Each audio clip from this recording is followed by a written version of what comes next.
నమస్తే న్యూస్ 24 తెలుగుకు స్వాగతం. వార్తల్లోని ముఖ్యాంశాలు ఇప్పుడు చూద్దాం. తూర్పుగోదావరి జిల్లా రాజానగరం నియోజకవర్గం స్థానిక ఎమ్మెల్యే జక్కంపూడి రాజా సతీ సమేతంగా రాజమహేంద్రవరం ఆంజనేయ స్వామి ఆలయంలో ప్రత్యేక పూజలు నిర్వహించి ఎల్ఈడి లైట్లతో కూడిన ప్రచార రథ చక్రాలను కొబ్బరికాయ కొట్టి ప్రారంభించారు. ఈ సందర్భంగా జక్కంపూడి రాజా మాట్లాడుతూ జగనన్న పాలనలో జరిగిన సంక్షేమాన్ని వివరిస్తూ ప్రజలకు మరింత సవివరంగా తెలియజేసేందుకు ఈ రథ చక్రాలను ఏర్పాటు చేశామన్నారు.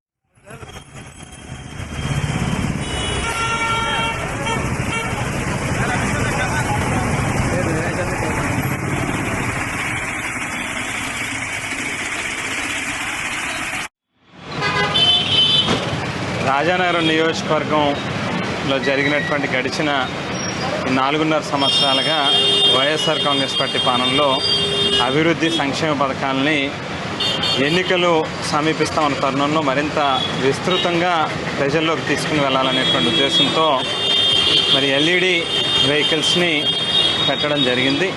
వాటికి సంబంధించి ఆంజనేయ స్వామి వారి యొక్క అనుగ్రహంతో వారి యొక్క ఆశీస్సులు తీసుకుని వారి ఆలయం దగ్గర నుంచి ఈ యొక్క వాహనాలని ప్రజల్లోకి పంపించడం జరిగింది.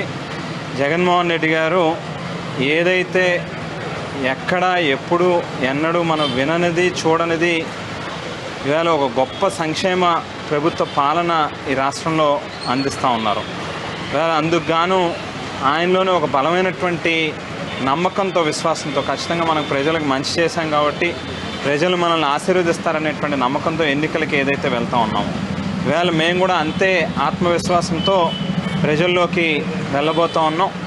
ఏదైతే సిద్ధం అనేటువంటి మాటని జగన్మోహన్ రెడ్డి గారు చెప్తా ఉన్నారు, మేము సైతం జగన్మోహన్ రెడ్డి గారితో పాటుగా ప్రజల్లోకి వెళ్ళడానికి ప్రజల ఆశీర్వాదాలు చూరగొనడానికి సిద్ధం. ఇవాళ ఏదైతే తెలుగుదేశం పార్టీ వాళ్ళు అవలంబిస్తూ ఉన్నటువంటి ఒక మోసపూరితమైనటువంటి కార్యక్రమాలని తిప్పికొట్టడానికి సిద్ధం. ఈ యొక్క కార్యక్రమాలని మరింత విస్తృతంగా తీసుకెళ్ళడం కోసమే ఎల్ఈడి వెహికల్స్